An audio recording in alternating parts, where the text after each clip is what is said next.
kembali dipopulerkan oleh masyarakat Tatar Sunda.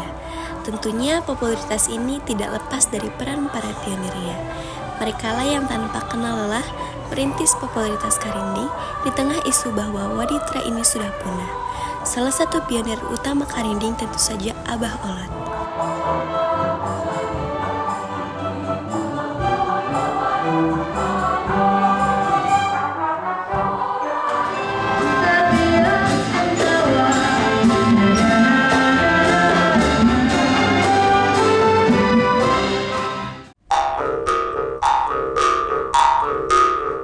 Abah Olot adalah guru dari banyak sekali para pemain Karinding di era 2000-an.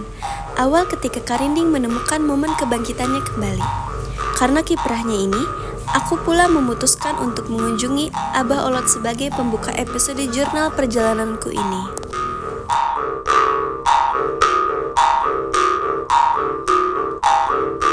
Sebelumnya, aku mencoba menelusuri kiprah Abah Olot dari berbagai literatur.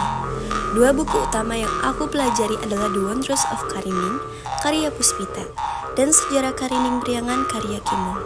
Dua buku ini termasuk yang paling intens membahas mengenai Abah Olot dan lingkung pergerakan di ranah musik Karinding.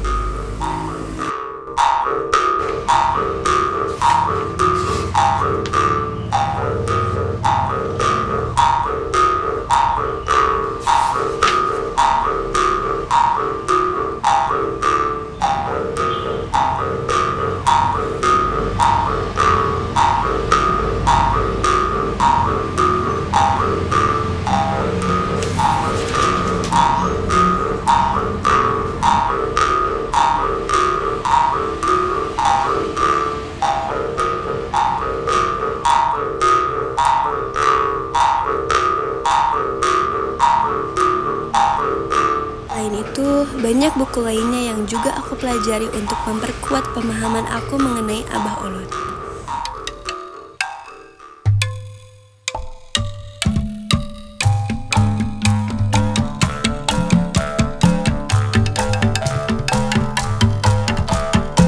Nah, melalui vlog Akar Karinding ini, aku, Audia, mencoba menelusuri beberapa pionir Karinding yang menjadi akar pergerakan Karinding tahun 2000-an. Abah Olot adalah tokoh pertama yang aku kunjungi di saungnya, Saung Giri Kerenceng, kawasan Cimanggung, Parakan Muncang, Kabupaten Bandung.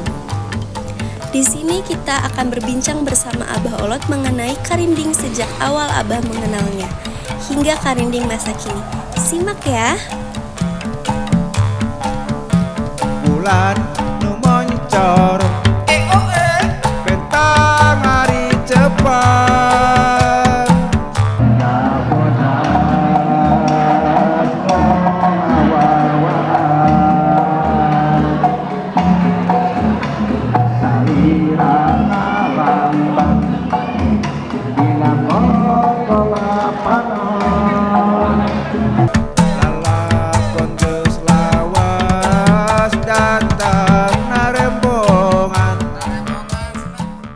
Karena ini kan kekayaan negara, sebenarnya diantaranya kan Karinding. Nah, waktu itu beberapa tahun ke belakang kesenian tradisi ini atau Karinding ini dianggap punah. Kita langsung Abah belajar bikin Karindingnya ke Bapak Abah. Bapak Abah bertanya, kenapa kamu mau bikin Karinding? Ini Pak, ini Karinding tradisi ini udah dianggap punah, makanya saya ingin atau mau bisa bikinnya. Buat apa? Kan mau dikembangkan lagi, mau disebarkan lagi. Karena tanpa alat, Karinding kan ya itu udah dianggap punah. Nah, tertariknya itu Abah kan merasa ada rasa tanggung jawab bahwa kesenian tradisi ini supaya tidak punah lagi atau dianggap mati suri lagi, Abah dikembangkan lagi ke anak-anaknya, khususnya di daerah Abah. Ya umumnya Abah sampai ke kabupaten-kabupaten sampai ke Jawa Barat. Nah, alhamdulillah sekarang Karinding udah ramai lagi hingga dianggap punah lagi. Itu tertariknya Abah itu ingin mengembangkan kembali Karinding supaya tidak punah. Gitu. Sejak kapan Abah main Karinding? Kalau main Karinding Abah dari kecil udah main Karinding, tahun 60-an udah main Karinding, dari usia 7 tahun lah. SD Abah sudah main Karinding sama Bapak Abah. Amit ya Kak Bantang ya. Abah Antang cerita bisa main karing itu susah. Karena ada kakek Murabsen mah, kakek Tigir itu bisa main karinding. Dia kan masih bujangan gitu. Mau bisa main karinding. Ki, bilang kakek, aku mau bisa main karinding, minjem lah. Gak boleh. Rusak, potong. Patah gitu. Gak boleh. Nggak dikasih. Tapi mau main karinding. Gimana itu, mikir yang mau bisa karindingnya, tapi nggak dikasih. Ya itu kan, waktu malam tidur. Mimpi. Mana orang dulunya, karhun dulunya yang suka main karinding kan, terus bisa main karinding. Datang. Katanya begini, kamu bisa main karinding? Ya kek, tapi mau harus bisa bikinnya juga. Ya nanti Aki ajarin. Ya, dia dikasih tahu cara bikin karinding sama yang udah meninggal itu karuhnya itu. Mau bikinnya, terus mau suaranya, cara bikinnya bisa diajari sama itu yang udah meninggal itu. Terus cara ngemainkannya juga dikasih tahu, gini caranya mainkannya. Udah siang, ingat, aduh, tadi malam mimpi bikin karinding sama ngemainkannya. Wah, suka dengan Awi, bikin berat. Saya kan ngikuti yang tadi malam gitu kan, bisa langsung. Itu dari orang tua dulu yang udah meninggal, masih kakek-kakeknya gitu lah. Dari mimpi itu bisa main karinding itu. Makanya orang tua jadi abah itu kan bisa difaktor keturunan. Abah bikin celempung. Kan abah udah diberi tahu cara bikin karinding, terus main karinding. Terus abah tanya, "Pak, gimana yang lainnya? Ada lagi yang tadi di sini?" "Ada." "Apa?" "Celempung." "Bapak bisa?" Enggak bisa bikin." Terus kakek bapaknya kata bapak bikin nggak kalau abah itu kakek? Enggak bikin. Tapi yang itu buyut, waktu itu buyut kan suka ngasuh bapak abah masih kecil. Ini cucu kita bikin alat musik mainan, bikin celempung. Itu buat itu cucunya itu Sebantang. Nah, abah tanya, "Gimana caranya, Pak, bikinnya?" "Gini." "Tapi tahu Pak?" "Tahu." "Coba digambar." Mobil, buku, gini. Nah gitu.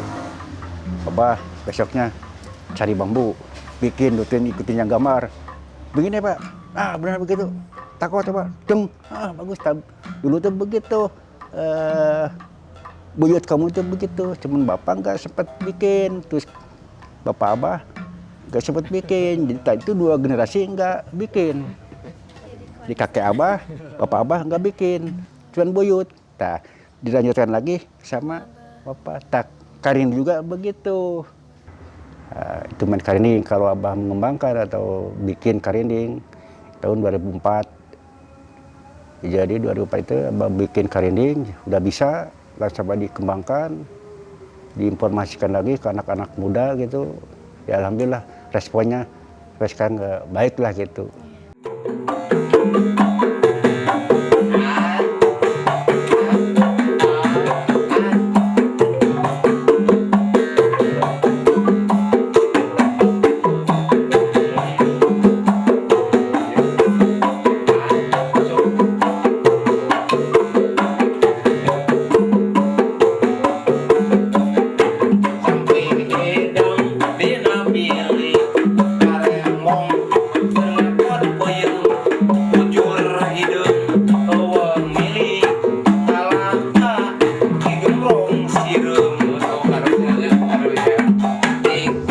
Abah nama grup di sini atau komunitas Abah Giri Kerenceng.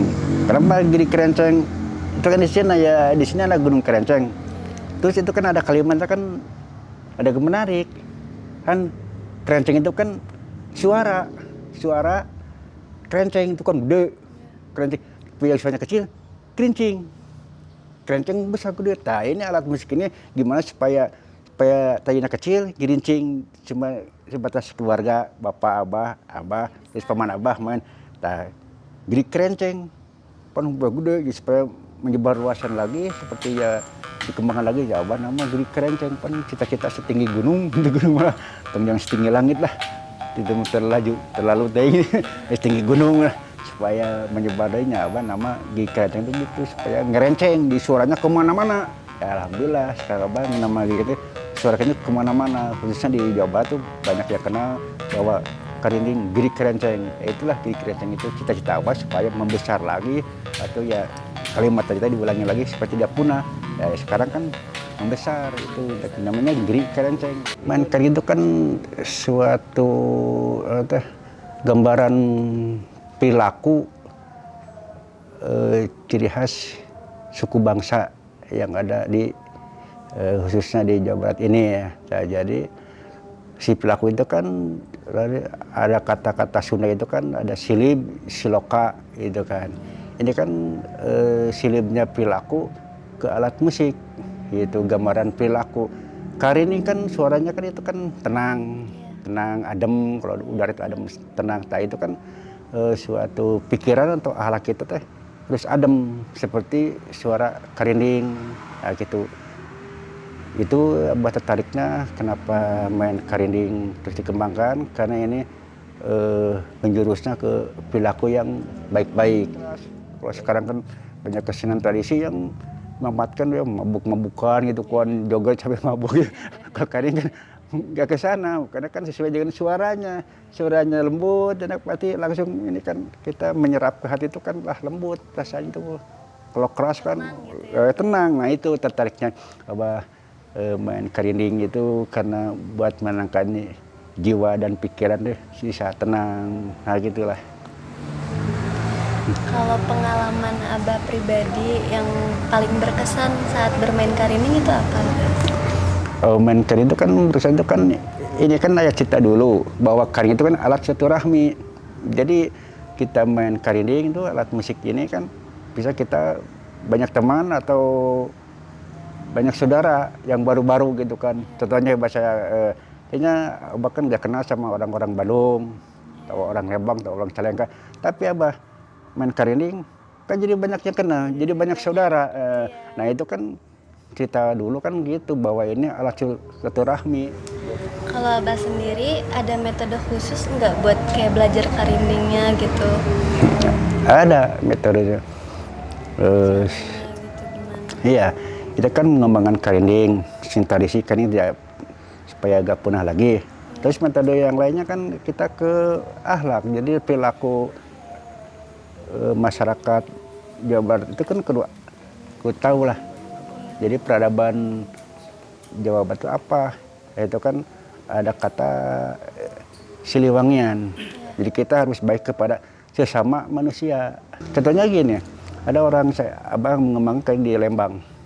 Anak-anak bilang, bah, kalau dulu saya ke kampung sana takut, kampung sini takut, gitu. Banyak anak-anak yang brutal. Tapi setelah abah ke sini, jadi saya ini jadi banyak saudara. Tadinya ke kampung anu takut, jadi sekarang jadi enggak, jadi senang, anak-anak senang. Jadi bergaul itu jadi bebas. Dari sana kemari itu bebas ke kampung ini masuk, kampung ini masuk, nah gitu. Nah, itu bah. Efek samping main kayak itu jadi senang, jadi banyak teman, banyak saudara, manfaatnya gitu. Yang tadinya aku takut, sini kampung sini takut. Nah, gitu. Itu bukan abah ngarang-ngarang, itu kan anak-anak itu kan cerita begitu. Gimana abah? Iya kan abah itu begitu, maunya abah gitu. Jadi kita main alat musik itu kita banyak teman dan saudara gitu. Oh ya gitulah.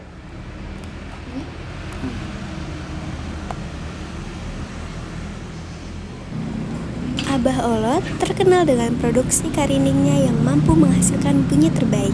Sebelum bertemu Abah Olot, saya mempelajari mengamati berbagai karinding yang pernah dibuat oleh Abah Olot dari tahun ke tahun, yang kini tersimpan sebagai koleksi Pakimu di Minor Research Center.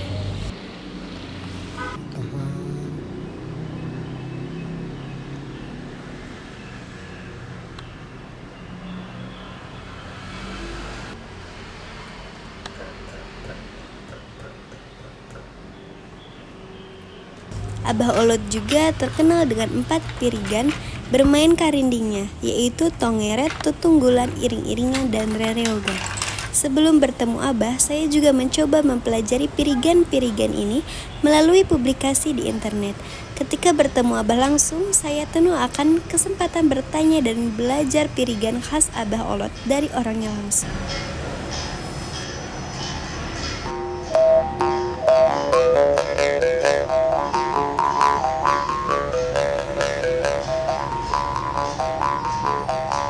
Abah, dari Abah sendiri ada ciri khas Abah nggak yang kayak kalau main karinding tuh harus kayak gimana gitu? Kalau main karinding itu kan Abah kan bikin cerita dulu atau ciri khas dulu gitu. Tapi kalau sekarang mah nggak apa-apa dimainkan gimana juga, sesuai dengan kebutuhan. Kalau ciri khas dulu kan ada istilah kalimat itu, maaf, ada pirigan. Kalau orang sudah pirigan, banyak ketukannya, ada tongeret gitu kan, ada tutunggulan, ada iring-iringan, ada rereogan. Nah itu yang empat pirigan.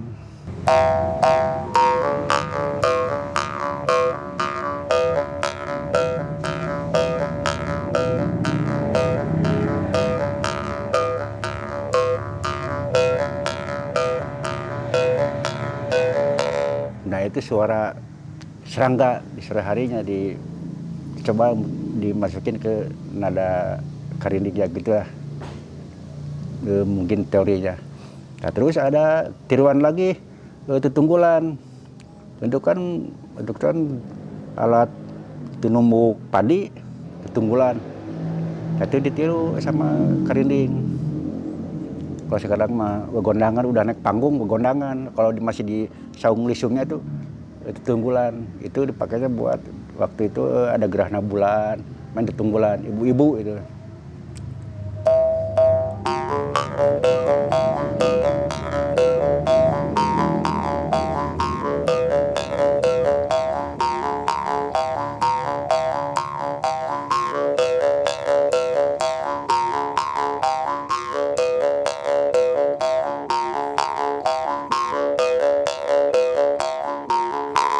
Nah itulah tutunggulan. Nah, terus ada iring-iringan. Iring-iringan itu kalau dulu itu mungkin acara bapak geraja, kalau zaman kerajaan dulu. Nah gini caranya nih.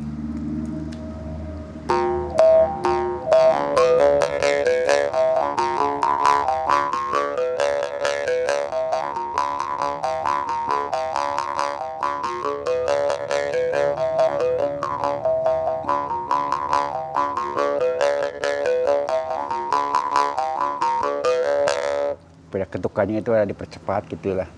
Nah, terus yang keempat itu kan rereogan, itu dog-dog gitu, Sunda itu. Dan ditiru sama karinding.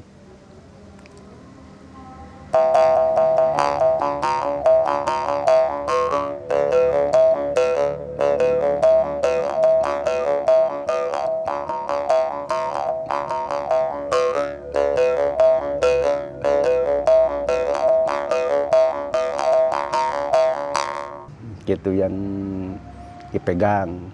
Nah, kalau kita udah berkelompok atau punya grup, nah itu disesuaikan dengan kebutuhan. Nah, ini mah gaya musiknya begini, ya karirnya ya robah bisa gitu. Tapi kan nggak lepas dari 4 pirigan itu. Dimimiti kuring pangki ngancik pagedina ati. Jang cipas ini geus paheut urang rek silih belaan.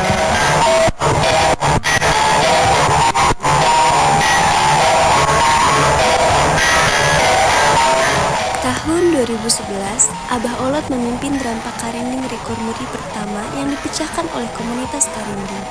Usai momen ini, keterkaitan para pemain karinding di berbagai kawasan di Jawa Barat menjadi semakin erat dan sinergis.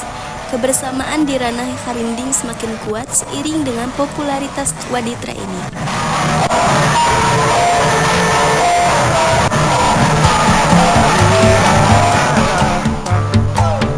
Dina kongkolak panon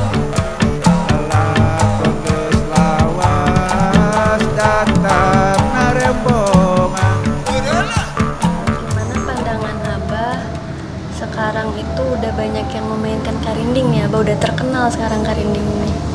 Ya pendengar Abah emang yang senang sekali, kan itu kan Abah diharapkan. Jadi banyak yang penggemar Karinding sekarang itu Abah senang sekali, kan itu kan cita-cita Abah kan begitu. Kan itu kan tak mungkin lah bisa dikatakan punah lagi atau mati suri lagi, karena kan udah anggaplah di tiap pelosok udah banyak yang bisa main Karinding, mainkannya banyak yang bisa, terus beberapa orangnya bisa bikinnya, jadi gak mungkin punah lagi gitu, karena kan wah udah dianggaplah di mana-mana udah ada.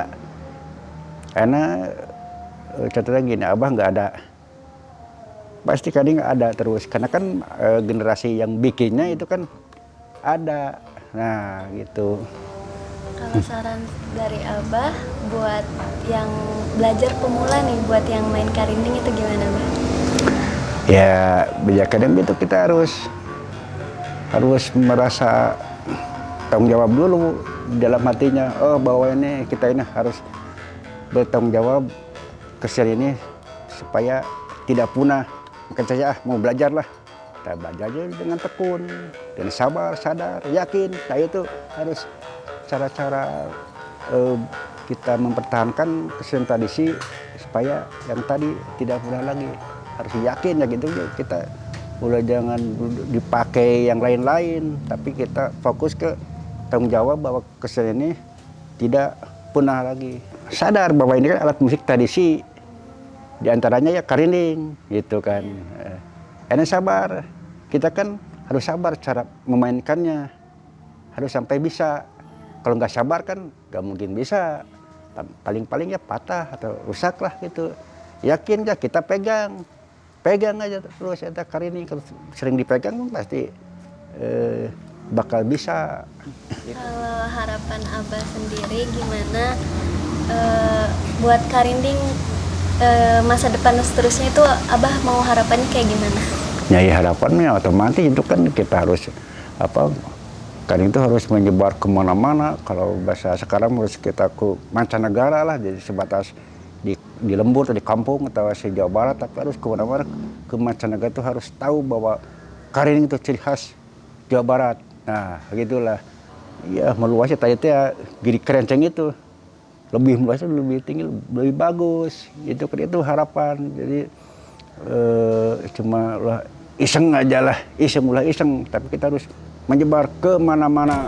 Salirana langkah dina kongkolak panon, lalakon geus lawas datang narembongan dimimiti kuring pangki ngancik pagedina ati